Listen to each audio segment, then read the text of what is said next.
Romeros de Santa María de la Cabeza. Hoy vengo a presentaros al pregonero de este año de gracia de 2023, que con tanto acierto ha acordado el nombramiento, la permanente de esta Real Hermandad de la Santísima Virgen de la Cabeza malagueña. Lo he presentado varias veces, en otro ámbito, no cofrade, y hoy quiero pasar rápidamente por su vida militar. Se trata del ilustrísimo señor don Juan Antonio Díaz Díaz, nacido en una pequeña localidad de Toledo, concretamente en San Martín de Montalbán, pueblo pequeño y con sus encantos como la iglesia visigoda de Santa María de Merque. Su padre fue civil, por lo tanto nació en la misma casa cuartel de la localidad. Talavera de la Reina, muy cerquita de allí, es donde se crió, donde viven sus hermanos y donde es toda la familia. Y donde terminó también su carrera militar como oficial de la 30 promoción y en la actualidad tiene el grado de coronel. Lo conozco en la congregación de Mena, donde él era fiscal de la misma y estábamos ambos en la Junta de Gobierno. Ha pertenecido a la cofradía de supervivientes de la Cabeza, ya que es nieto del guardia civil fallecido en la sede del santuario y cuyos restos están en el cementerio del Poblado del Cabeza. Constituyó la Fundación Tercio Extranjero, dedicada, entre otros menesteres, a dar cobijo a aquellos legionarios que lo necesitan. En la actualidad, la Fundación cuenta con 3 casas de acogida y, entre otras actividades, ha editado numerosos libros de interés legionario. Estoy con él desde su fundación, desde su creación. Un día hablamos de la Virgen de la Cabeza y me dijo que habiendo cofradía en Málaga, aquí es donde debe estar. Y se dio de alta el 1 de septiembre de 2008, pues fui como secretario. Acude a romería con mucha frecuencia y ocupa la casa del santuario normalmente en el mes de octubre junto a su familia todo un fin de semana. Además, es hermano de la Real, Antigua y Venerable Cofradía Santísimo Cristo de la Veracruz y Nuestra Señora de la Soledad de la Virgen de la Torre, donde hace unos años varios miembros de nuestra hermandad tuvimos el placer de oír un magnífico y sentido pregón a su cofradía de los Verdes. Además de congregante de Mena, es también cofrade de la Hermandad de San Miguel Arcángel de Torremolinos. Hoy tenemos el 18º pregón romero y contamos con un hermano nuestro, abogado y militar de la Reserva, que nos contará la vivencia de su familia y de devoción por la Virgen que tiene a la Morenita. El coronel, mi amigo Juan Antonio, la palabra es tuya.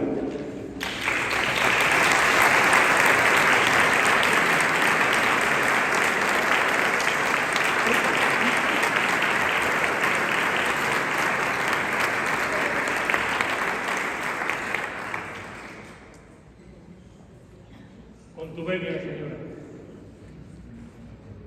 Padre, director espiritual de esta hermandad, queridos amigos, voy a hacer lo mismo. He hecho el presentador del autor del cartel. Me permitís que abrevie porque el tiempo es oro y ya está todos saludados. Le ofrecen fervorosas oraciones a aquellos que en su ermita la veneran y que luego en el mes de abril esperan recibir de sus manos bendiciones. Calle tras calle, rezos y canciones son los ecos que al viento reverberan, que del fondo del alma florecieron cual bagaje de sacras tradiciones. Si la ilusión se te murió en el pecho y es ya tu fe un campo de barbecho, Virgen de la cabeza es la señora que cuando estás cansado de la vida, con la sola mirada salvadora le va poniendo bálsamo a tu herida. Este soneto es de Antonio Vergara Borrego, publicado en de Rosa y Nardo, en la editorial Corona del Sur, en 2020. Es anoreño, es de Álora y paisano, por tanto, de José Navas Parejo, que talló la imagen actual que tenemos en la víspera. Me ha parecido oportuno empezar con él y doy comienzo a este pregón que va a tener varias partes, como podréis ir comprobando, y además con el auxilio de mi querido Gonzalo, podéis ver en las imágenes. Y empiezo por recordar la Virgen de la Cabeza en la obra de Cervantes. Las noticias más remotas sobre la romería de la Virgen de la Cabeza las encontramos en la novela de póstuma edición de Miguel de Cervantes, Los trabajos de Cachiles y Segismundo. No hay constancia del nacimiento de Cervantes. Fue bautizado el 9 de octubre de 1547 en la iglesia de Santa María la Mayor de Alcalá de Henares, y hay quien se aventura a decir que pudo nacer días antes, el 29 de septiembre, fiesta de San Miguel. Fue soldado de los tercios, participando en la batalla de Lepanto, donde resultó herido habiendo tenido un comportamiento heroico. Más tarde, entre 1573 y 1575, sirvió en el tercio de don Lope de Figueroa en la campaña de Italia. Una vez finalizada esta, regresaba a España con su hermano Rodrigo y llevando cartas encomiásticas de don Juan de Austria y del duque de Sesa. Habiendo zarpado en Nápoles el 20 de septiembre de 1575 a bordo de la galera Sol, fue apresado por unos corsarios argelinos, quedando cautivo del albanés Dalí Mamí y más tarde del argelino Hassan Bajá, durante 5 años en total. Debido a las cartas que llevaba, sus captores pensaron que podía obtener un gran rescate. El 29 de mayo de 1580, los trinitarios padre Juan Gil y fray Antonio de la Bella llegaron a Argel con la misión de liberar a Cervantes. Hassan Bajá pidió 1000 escudos por su liberación, cantidad inalcanzable para los padres trinitarios, pero el 19 de septiembre de 1580 Hassan Bajá redujo a la mitad aquella cantidad, es decir, el rescate fue de 500 escudos que aportaron entre la familia de Cervantes, los padres mercenarios, otros donantes y la mayor parte, 220 escudos, por los padres trinitarios, cantidad que pidieron prestada a los mercaderes de Argel. A su muerte, el 23 de abril de 1616, Cervantes fue enterrado en las monjas trinitarias de Madrid.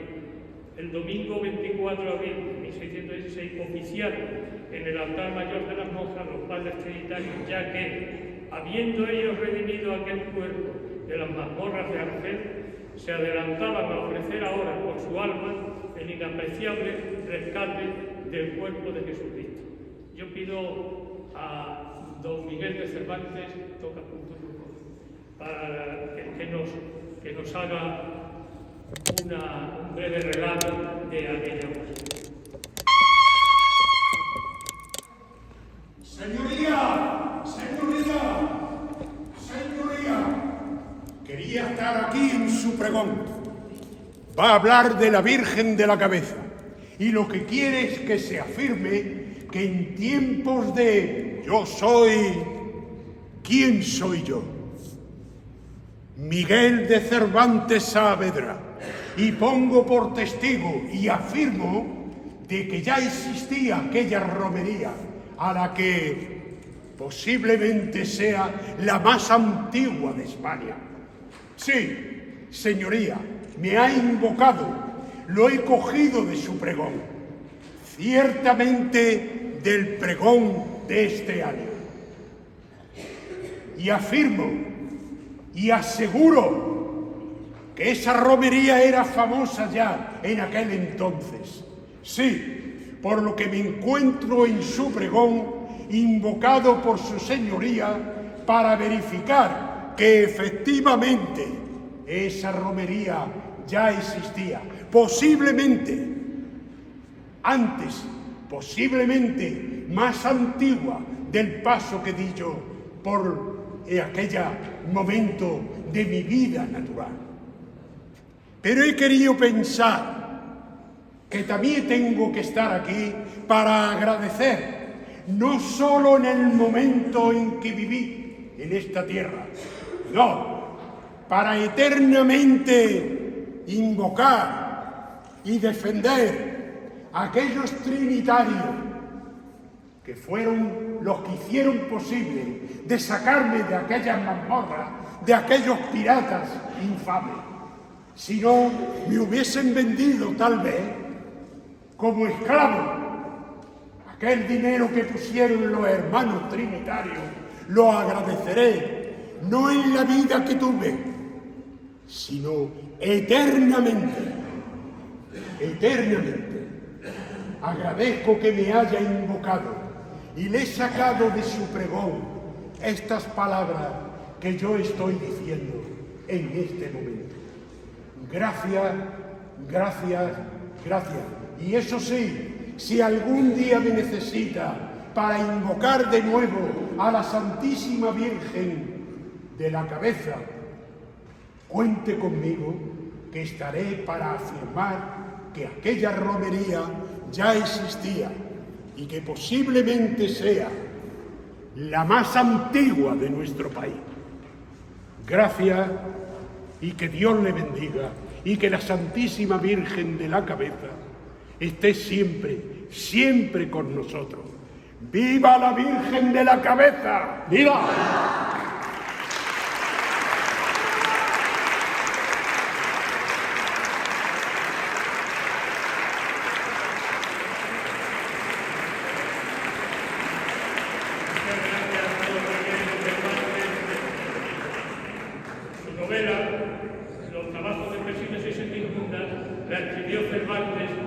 Sabiéndose próximo a morir.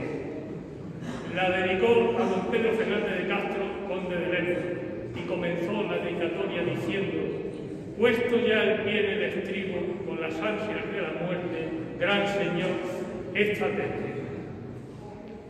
Fue una de las obras que aún no se habían editado a la muerte de Cervantes. Su viuda, Catalina de Salazar, vendió el original al librero Villarroel, editor de Cervantes, quien imprimió el libro en 1617 en los talleres de Juan de la Cuesta, primer impresor del Quijote. En el capítulo 6 del libro tercero se halla un texto que bien conocéis, pero que me gusta recordar porque hace referencia, ya lo ha dicho Agustín, a mi tierra.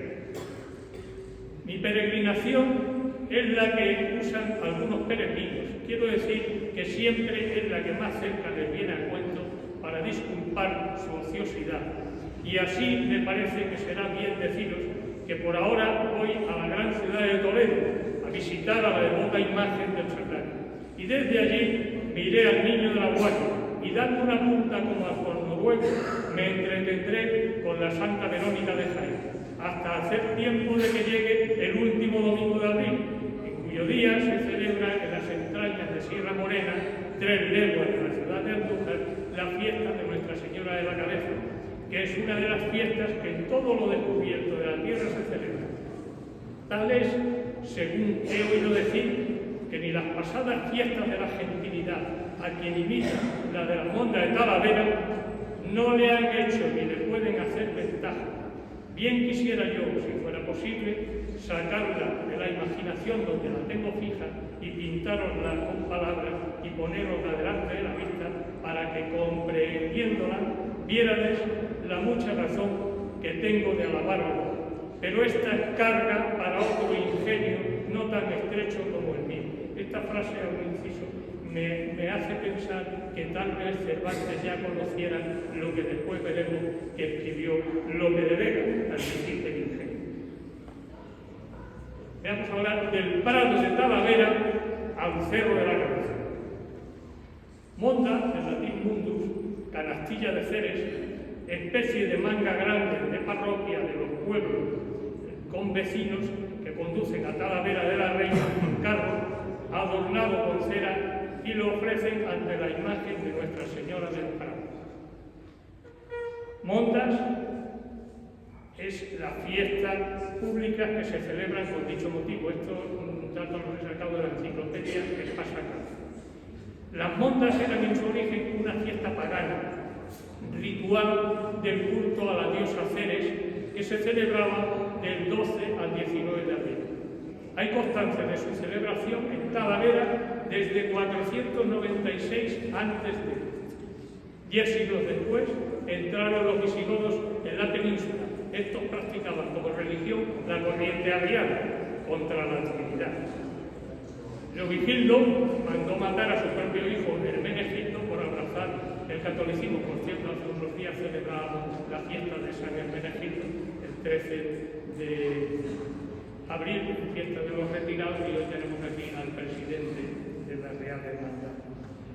En el año 586 después de Cristo, los días 21 de abril, tal día como hoy, y al 7 de mayo, Recaredo, también hijo de Leovigildo, ocupó el trono del reino visigodo. 10 meses después se convirtió al catolicismo, lo que puso de manifiesto en el tercer concilio de Toledo. A nadie se le escapa la gran importancia de este hecho, puesto que España pasó a ser oficialmente un reino católico. Al morir Recaredo le sucedió su hijo Liua II, y fue precisamente este rey quien, según la tradición, donó la imagen de la Virgen del Prado en agradecimiento a la ayuda prestada por Talavera contra las sublevaciones de los arrianos. Además, mandó construir una ermita en el lugar donde estuvo el templo de Ceres. Hay que tener en cuenta que el mejor modo de combatir el arrianismo era promover la devoción a María, hija de Dios Padre, madre de Dios Hijo y esposa de Dios Espíritu Santo. Así, Liua II en el año 602 construyó la primera ermita dedicada a la Virgen del Prado y provocó la cristianización de la fiesta de las mondas, de gran arraigo en Talavera.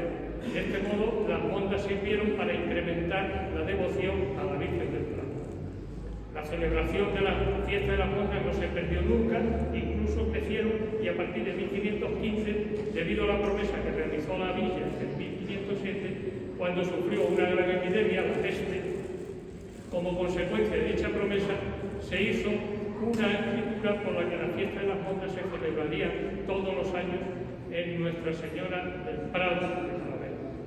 Esta fue confirmada por el Papa Gregorio XIII el 22 de marzo de 1585, nos situamos ya en fechas de vida de Cervantes. Toda la villa participaba en esta ceremonia, que debía ser grandiosa. El cortejo lo abrían los caballeros, seguidos por tambores y timbales, los pendones de cada iglesia, seguidos por numerosas carretas repletas de leña, las autoridades, los eclesiásticos y gran número de gente, después de un largo recorrido por la villa, pasando por algunas iglesias que saludaban con toques de campana, acababa en la ermita del Prado. Aquí es donde encuentran el paralelismo de las monjas con la romería de la Virgen de la Cabeza, sin duda, Cervantes. Veamos ahora la Virgen de la Cabeza en la obra de Lope de Vega. Félix Lope de Vega nació 15 años después de Cervantes, en la recién convertida capital, Villa de Madrid, en capital del Imperio Español. Fue también soldado de las banderas del duque de Lidiaseidónia.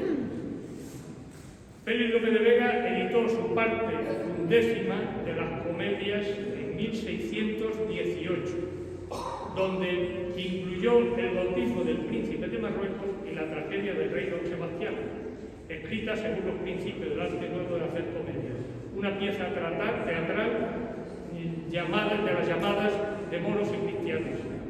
en 3 actos por encargo probablemente y en su línea ideológica de llevar temas históricos españoles al teatro. Intervienen 3 reyes, dos cristianos, Felipe II, y en 2 escenas distintas su sobrino, el rey don Sebastián, rey de Portugal.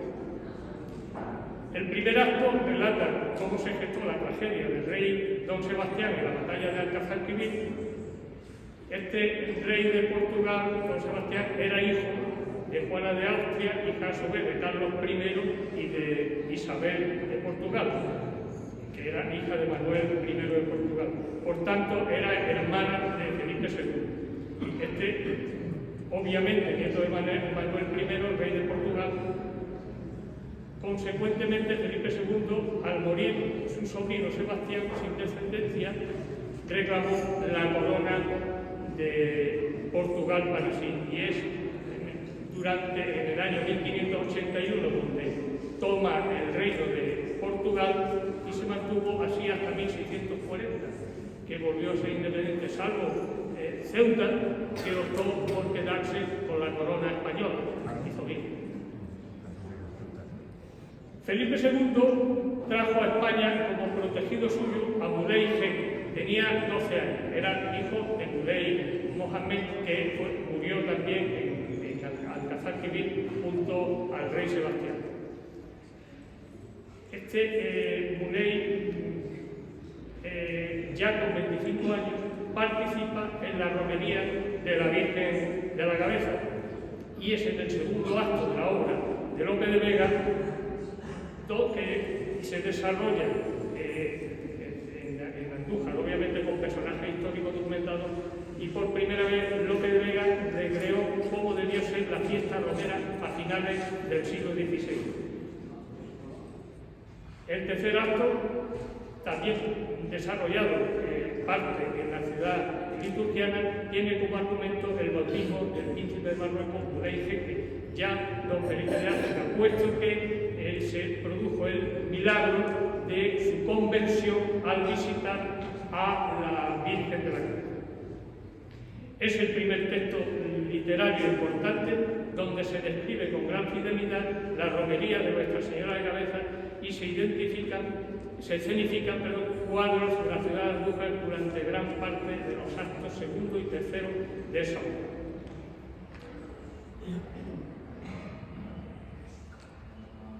Capta Lope toda la riqueza folclórica presente en el evento, las canciones y los bailes al son de guitarras y adufes, son los panderos, como se usa en Andalucía en la fiesta de la Virgen de la Cabeza.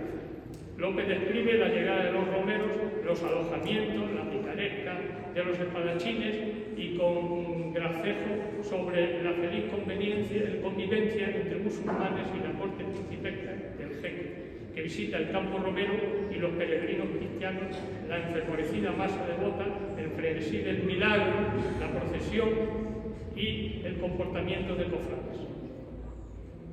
Toca punto, por favor, para que aparezca Lope de Vega y que nos lo cuente.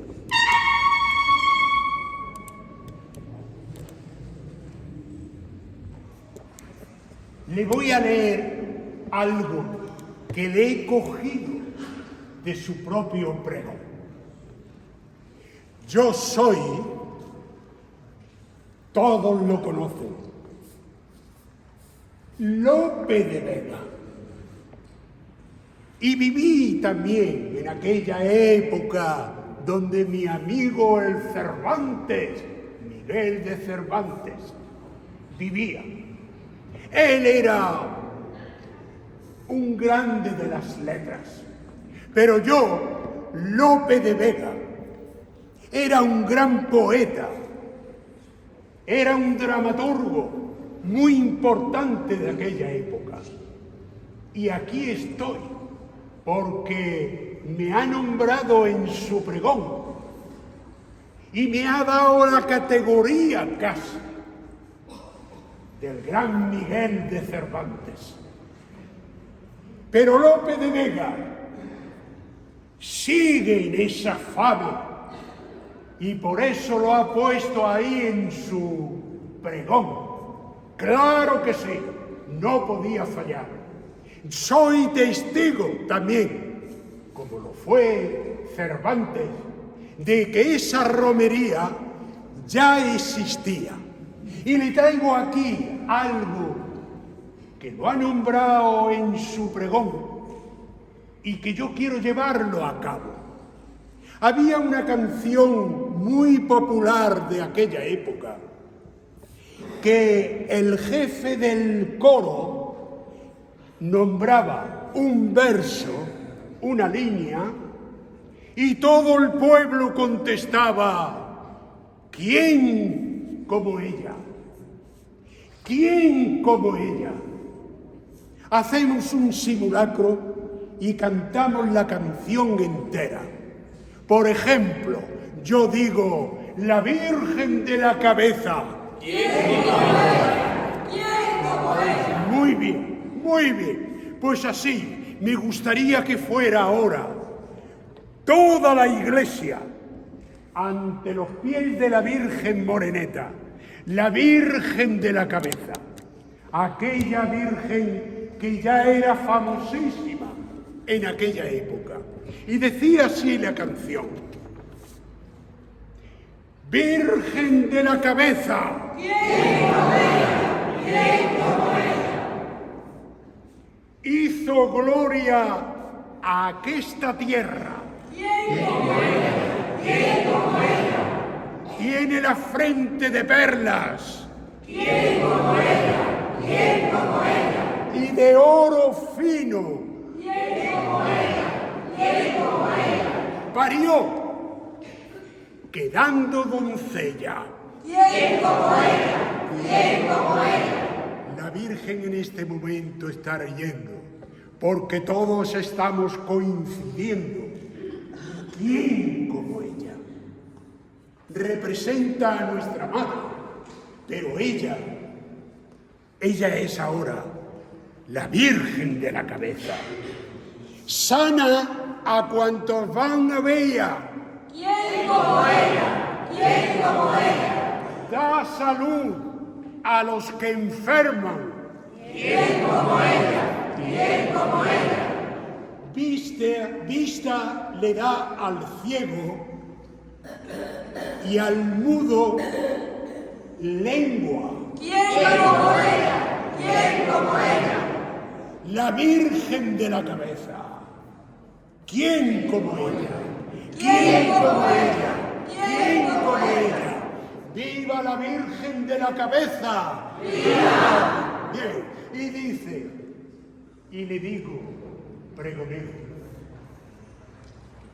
que ahora su señoría siga con ese hermoso pregón, donde en este momento, no solo en toda la iglesia aquí presente, sino que está llegando a los oídos de ella, porque ¿quién como ella? ¿Quién como ella? ¿Quién como ella? ¡Viva la Virgen de la Cabeza! ¡Viva!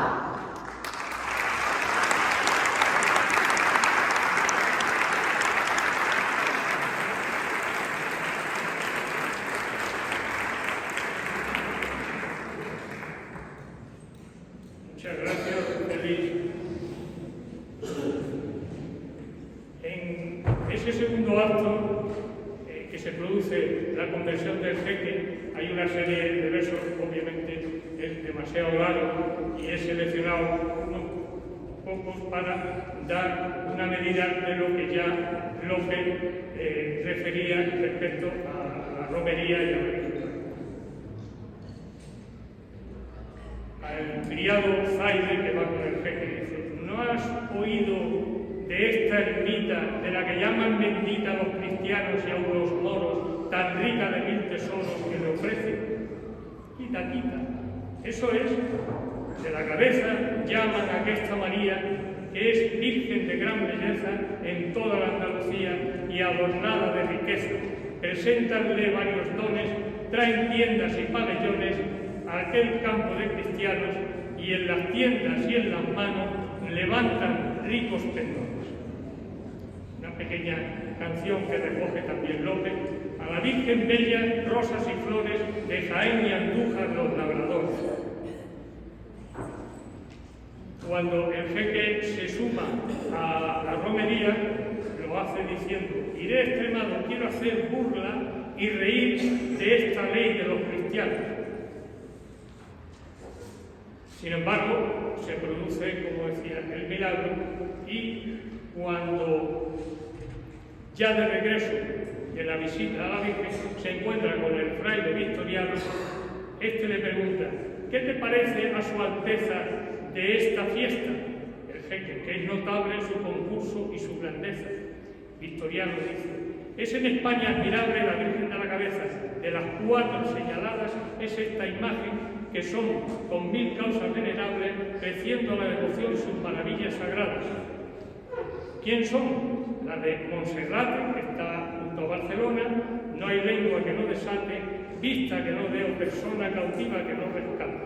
El Pilar de Zaragoza, por gran privilegio goza de ser cámara angelical, Guadalupe el celestial. Es decir, incluye a la Virgen de la Cabeza entre las 4 más conocidas de España en aquel momento.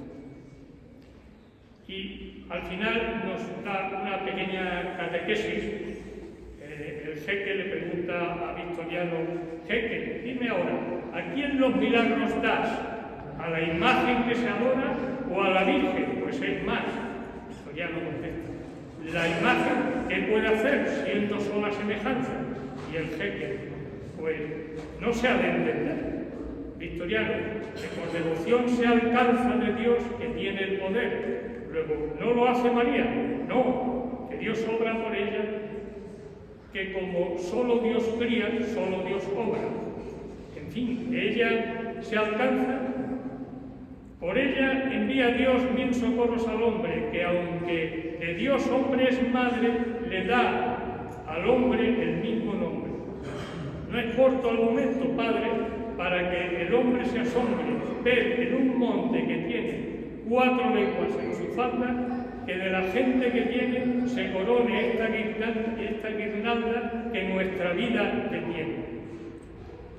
Y hasta aquí López Vega, que junto con Cervantes nos han puesto de manifiesto la antigüedad de nuestra romería. Hay un panegírico, el gírico historial de Nuestra Señora de la Cabeza, de Sierra Morena, que recoge en 1677 toda la tradición de la imagen, la primera imagen de la Virgen de la Cabeza, y es muy largo, por eso saco unas cuantas notas, porque don Manuel Salcedo del Cid, el autor, era alguacil mayor del Santo Oficio de la Inquisición, la muy noble y muy leal ciudad de Andújar. Y en su dedicación, en su dedicatoria primera que la hace a la Virgen, dice: uno de los medios más importantes para que la devoción de vuestra imagen no descarezca es el conocimiento de la generación que estuvo en Andújar en tiempo de godos, lo que nos enlaza nuevamente con mi tierra. Y ahora, un bloque del pregón quería dedicarlo a los padres trinitarios y el santuario de la Virgen de la Cabeza, su relación con la Virgen. Tenemos como antecedentes al beato Marcos Criado, nacido en Andújar el 25 de abril de 1522, murió mártir durante la rebelión de los moriscos en La Peja, en Granada, el 22 de septiembre de 1561. Tras la muerte de su madre, subió en peregrinación al santuario de Nuestra Señora de la Cabeza para orar por ella y encomendar su alma a Dios. Según la tradición, se quedó dormido en el santuario escuchando a la Virgen decirle que era voluntad divina que entrara en la orden trinitaria. Marcos Criado hizo su noviciado en el convento de Andújar en 1535 y su padre, sin embargo, entró en la orden franciscana en el convento de Andújar. El pasado año, precisamente, fue nombrado a título póstumo hijo predilecto de Andújar. Por otro lado, San Juan Bautista de la Concepción, nacido en Almodóvar del Campo el 10 de julio de 1561, que falleció en Córdoba el el 14 de febrero de 1613, vistió el hábito trinitario en Toledo, el 28 de junio de 1580. Reformador de la Orden Trinitaria tras haber tomado la decisión de incorporarse a la Casa Recoleta de Valdepeña, fue a visitar a la Virgen de la Cabeza encomendándose a ella y pernoctando en el santuario. También cabe reseñar al siervo Pedro de la Concepción Garrido, natural de Porcuna, fallecido en Argel, al que se refiere el padre Asensio en su obra Entre Palmas y Olivos. Dice, de biografía apasionante entre tres puntos, capitán de la Armada de Indias, que tras haber enviudado se retiró como ermitaño a las inmediaciones del santuario de la Virgen de la Cabeza. Cofrade o terciario trinitario, mérito suyo fue reabrir los antiguos hospitales trinitarios de Argel, donde él mismo pasó los últimos años de su vida cuidando a la población cautiva cristiana, y donde fue martirizado el 19 de junio de 1667. Sobre Pedro de la Concepción Garrido ha escrito Mario Rede en la revista extraordinaria del 25 aniversario, cuya presentación ha hecho Antonio Isidoro antes, y lo podéis encontrar en las páginas 144 y 146. Los padres trinitarios en el santuario de la Virgen de la Cabeza. Los padres trinitarios administraron el santuario desde el 1 de abril de 1930, fecha en que en la ciudad de Andújar el secretario del Obispado de Jaén dio la posesión del santuario al padre Julián del Santísimo Sacramento, definidor provincial de la Orden. El 12 de abril tuvo lugar la ceremonia de toma de posesión ya en el santuario.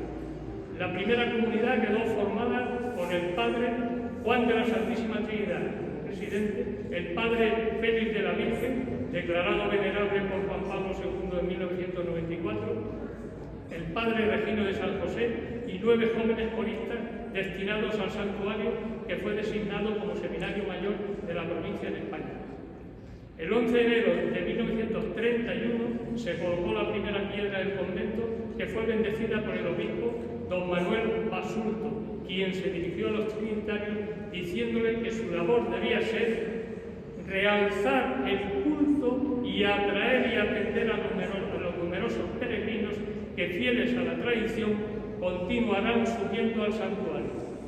Deben cuidar a las cofradías, aumentándolas en número y en santidad, propagando sin descanso la devoción a la Santísima Virgen de la Cabeza, convirtiendo el cerro en lo posible en centro de espiritualidad mariana, hasta poder afirmar con toda propiedad: esta es la casa de Dios y puerta del cielo. De acuerdo con ello, la labor de la comunidad fue la de custodiar el santuario y difundir la devoción a la Virgen, atendiendo a los peregrinos y cofradías, especialmente en la romería de Guadalupe. En julio de 1936, al estallar la Guerra Civil, solo vivían en el santuario el superior, padre José María de Jesús, los padres Segundo de Santa Teresa, Fernando de la Resurrección, Juan de Jesús y María, Prudencio de la Cruz y el hermano Rego, Luciano de San Miguel. El 25 de julio de 1936 se presentaron en el santuario un grupo de milicianos escopeteros del Frente Popular que buscaban armas y o personas escondidas en el santuario. No aparecieron ni unas ni otras. El 26 de julio del 36 los milicianos conminaron a los religiosos a abandonar el santuario, a lo que el superior contestó que era del obispado, a lo que los milicianos contestaron a su vez: esto ya no es del obispado, es nuestro. El 28 de julio entró en Andújar la llamada entonces Columna Viaja, y ese mismo día se vieron forzados a abandonar el santuario todos los trinitarios, siendo ocupados por los milicianos. Antes de salir del santuario, no obstante, los religiosos consumieron las especies eucarísticas y pidieron permiso para despedirse de la Virgen de la Cabeza. La escena, a decir del padre Pedro Arriaga Asensio, en la citada obra, se rezó la estación, se cantó la salve Regina, sorprendente escena, los mismos milicianos respondían al coro a los rezos y cantos de los religiosos. Un miliciano apellidado Vilches, conocido como el Sastre, dispuso que los 3 padres se alojaran en Andújar, en la casa del conde de la Quintería, y los otros en la casa de don Pascual Jiménez.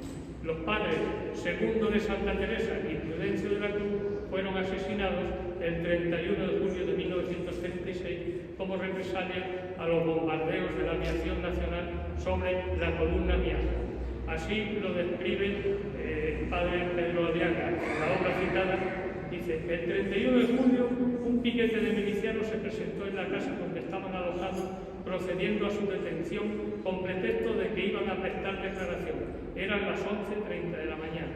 Al pasar la calle del Hoyo, a la altura de la fábrica de gaseosas, los milicianos gritaron al vecindario que se metieran en sus casas y cerraran puertas y ventanas. Sin mediar palabras ni contemplaciones, a una orden del jefe, los milicianos hicieron una descarga con sus escopetas. Dispararon por la espalda a los 2 religiosos y a otros 3 detenidos. Cayeron muertos instantáneamente, afirma un testigo presencial. Permanecieron varias horas los cadáveres en el suelo, su sangre quedó en la calle mucho tiempo, obligados a trasladar los cadáveres al hospital municipal en un camión. Los demás padres y el hermano fueron conducidos a la cárcel de Jaén. Por otro lado, el padre Juan de Jesús de María fue asesinado el 3 de abril del 37 ya, junto con el hermano precisamente del capitán Cortés. Sobre él, el padre Asensio también nos dice: a las 9 de la noche del 13 de marzo del 36, mientras la comunidad trinitaria madrileña estaba cenando, las turbas revolucionarias que merodeaban por la calle del Príncipe y plaza de Santa Ana derribaron las puertas de la iglesia y amontonaron dentro del templo los confesionarios, bancos, recreatorios y les prendieron fuego. Todo el interior de la iglesia quedó reducido a ceniza, con excepción de la imagen del Santísimo Cristo de la Misericordia. Como consecuencia de ello, el padre Domingo de la Asunción, ministro provincial de España, envió al padre Juan como conventual al santuario de la Virgen de la Cabeza. Y llevaba el beato 4 meses escasos en el santuario cuando se produjo la disolución de la comunidad trinitaria. Nuevamente, el padre Asensio, en la introducción de su obra a la que nos hemos referido, describe: el 28 de octubre de 2007 quedará grabado en los anales de la Iglesia española como una fecha significativa. Casi 5 centenares de sus hijos serán beatificados en la ciudad cercana. Todos ellos mártires de la formidable persecución religiosa que vivió nuestra patria entre 1931 y 1939. Entre los mártires se encuentran 9 religiosos y una monja de la Orden de la Santísima Trinidad. 2 pertenecían a la comunidad del Santuario de la Virgen de la Cruz Santa de Villanueva del Arzobispo, 3 al Santuario de la Virgen de la Cruz. Ahora me he atrevido a componer yo unos versos que después de haber leído los de Lope de Vega es una osadía, pero bueno, estos están, dicen así: Madre nuestra, Madre mía, Señora de la Cabeza, domingo de romería en el mes de abril postrero, juntos subimos la cuesta que nos llevará hasta el cerro, esta hermandad malagueña que a ti acudimos sedientos, buscando tu protección e implorando tu consuelo. Madre mía, Madre nuestra, en tu basílica entramos, Reina de Sierra Morena, y es como entrar en el cielo, porque a través de tu imagen, a ti, Madre, estamos viendo, y de la mano nos llevas hasta tu Hijo unigénito, quien, siendo Dios, se hizo hombre y concebiste en tu seno.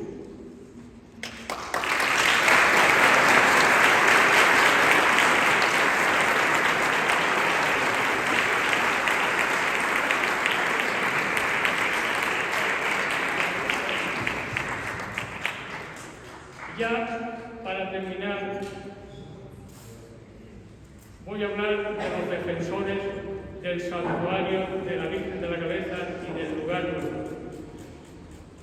Juan de Urrutia, en su obra El Cerro de los Héroes, editado por SEI en 1966, en la página 277, dice: desde luego Como tantas otras cosas de la defensa del santuario, las relacionadas con los apellidos Duque, Cachinero y Canales han permanecido hasta ahora en el más desconsolador de los anónimos, sin otra divulgación apenas que la esporádica cita de alguno de ellos en cualquier episodio pasajero. Y es lástima grande porque esta pequeña colectividad familiar, que en los momentos difíciles de la prueba supo fundirse de manera total con la Guardia Civil, merecía alguna especial distinción que mostrara para el futuro la heroica participación que todos sus miembros, chicos y grandes, hombres y mujeres, tuvieron en la gloria del santuario de la cabeza. Gloria a la que contribuyeron con 4 muertes heroicas: la de Manuel Duque Martínez, Benito Cachinero Illescas, Sabino Sánchez y el niño Luis Canales Duque. Y los siguientes heridos en acción de guerra, algunos de ellos repetidas veces: Manuel Duque Buendía, Juan Cachinero Illescas y Francisca Cachinero Montondo. El hijo de Juan Cachinero, Luis, ingresó en la Guardia Civil, le dieron precisamente la antigüedad del comienzo de la serie, terminó de capitán. Este escritor, Julio de Urrutia Echaniz, coincidió en el penal de San Miguel de los Reyes con los defensores del santuario, que fueron llevados al mismo penal tras la derrota que sufrieron estos. Allí pudo Urrutia oír los relatos que sus compañeros prisioneros le refirieron sobre la defensa llevada a cabo durante 9 meses sin que llegaran a ser socorridos los sitiados. Pero por razones obvias quiero centrarme en Benito Cachinero. Benito era uno de los guardas del Palacio del Lugar Nuevo, de los marqueses de Caño del Rey. Cuando comenzó la guerra, se mantuvo junto a sus hermanos y demás familiares y compañeros guardeses en su puesto. Al poco tiempo, el 19 de agosto de 1936, se refugiaron en Lugar Nuevo, en el Cerro de la Cabeza, 230 guardias civiles con sus familias. El capitán Cortés, refugiado en el santuario, pidió al teniente Ruano, que mandaba el destacamento de Lugar Nuevo, que le enviara hombres de refuerzo, lo que cumplió el teniente enviando 14 hombres, y así lo refiere Urrutia en su obra en la página 52. El guarda Benito Cachinero, de acuerdo con el sargento Gómez, condujo a la pequeña tropa y penetró en el santuario por el arroyo del Mendrillejo. Desde ese momento, Benito Cachinero pasó a formar parte de los defensores del santuario, mientras su familia y sus compañeros quedaban en Lugar Nuevo, si bien más tarde se le unió su hermano José, conocido como el Sordo, convocado por el capitán Cortés el 21 de octubre de 1936 con el fin de que iniciaran una expedición para buscar alimentos para aquella población de 1.300 personas que ya no tenían para comer. Así lo cuenta Juan Pedro Cortés Camacho en su obra La epopeya del silencio. En la página 160, este era hijo del capitán Cortés y vivió el asedio junto a su padre, pudiendo tener acceso a los informes que enviaba su padre. Y así dice: atravesaron el arroyo de los Santos y a partir de aquí el terreno era desconocido por la fuerza.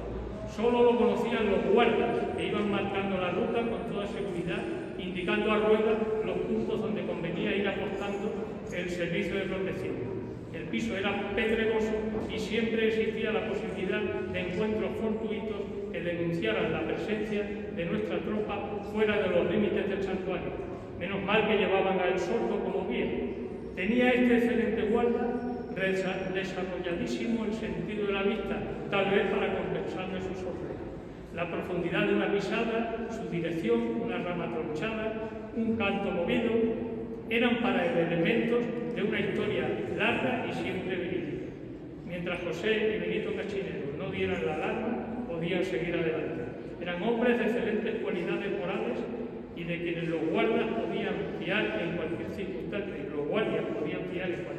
circunstancia, tanto más que de un compañero, con la enorme ventaja de que la sierra no tenía secretos para ellos.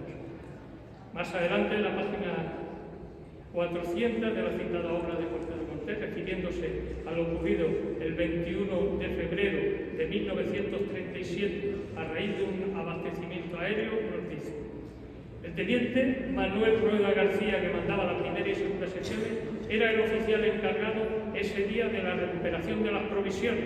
Habiendo recibido del capitán la orden de recuperar los bultos, se dirigió a Monte Calvario acompañado del cabo Vicente García Palomares, el guardia segundo Juan Gutiérrez Cibantos, el paisano Juan Igraniño y, como conocedor del terreno, los guardas jurados de la finca La Virgen, José Cachinero Illescas, el sordo, y Benito Cachinero Illescas. Al llegar a las alturas que dominaban la ladera oeste de Monte Calvario, estando próximos al sitio donde se encontraban los bultos, vieron los nuestros a un pelotón de 12 milicianos que también se encaminaban a por los bultos sin pensar siquiera que los sitiados tuvieran la osadía de llegar hasta allí. Encontrándose tan lejos de nuestras líneas, adentrados en zona enemiga y en notoria inferioridad numérica, el teniente dio orden de emboscarse, hacer fuego contra el enemigo solo si éste se acercaba a los bultos y permanecer en sus puestos hasta que, anochecido, encontrasen ocasión propicia para recuperar las provisiones y volver a nuestras líneas. Pero el guarda, Benito Cachinero, perfecto conocedor del terreno y animado de un gran espíritu, comunicó al teniente que creía poder deslizarse bien oculto por el terreno hasta ponerse a la retaguardia de los milicianos, con lo que su fuego, apoyado por el de sus compañeros, los anularía o pondría en fuga rápidamente. Así no tendrían que esperar hasta la noche, pues eran las 11 de la mañana.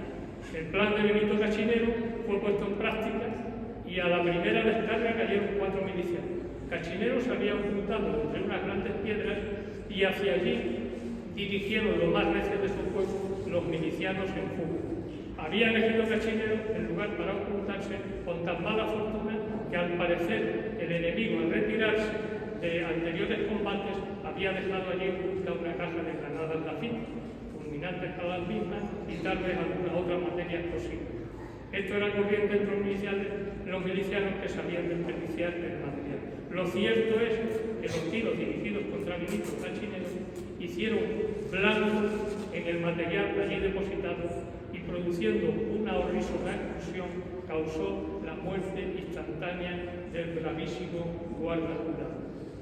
El teniente Rueda, al dar el parte de su muerte, hizo resaltar la conducta valerosísima del finado, intachable siempre, no solo en el mencionado servicio, sino en múltiples otras ocasiones que prestó valiosísimos servicios para la defensa del campamento.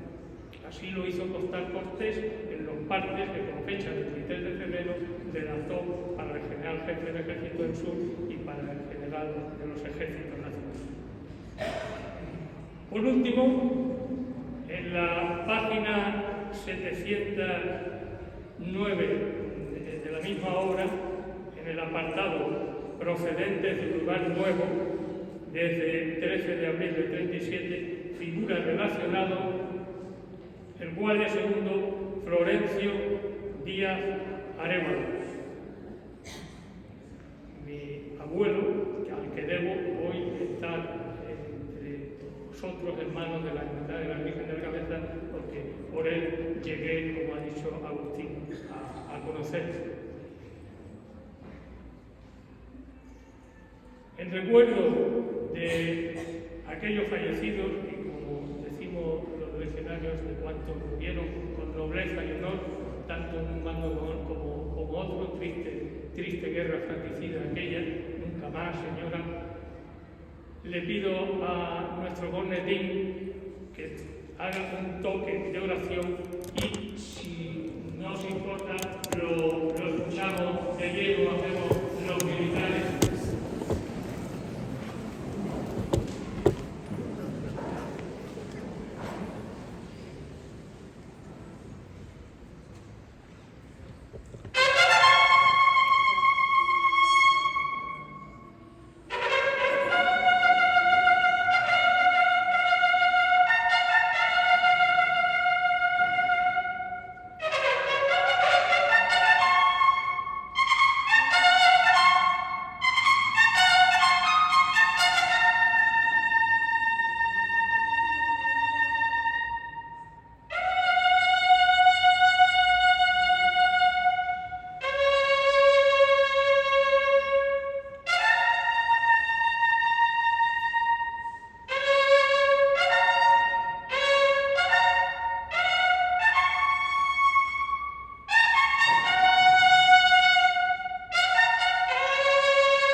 Muchas gracias.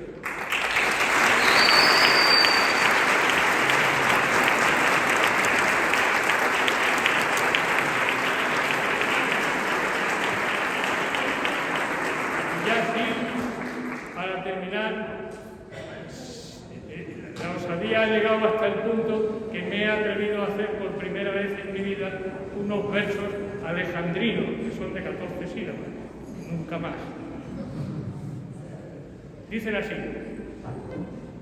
ya suben los romeros las empinadas cuestas, ya se ve la basílica dominando el cerro, alegres respiran olores de primavera, el final del camino ya no les queda lejos y allí les espera la Virgen de la Cabeza. En el último domingo de abril, los romeros de todas partes a la Señora rezan y llevan suplicantes sus angustias y ruegos. Ella les ha escuchado y si sus penas regresan, habiéndola ya visto, cuando bajan del cielo.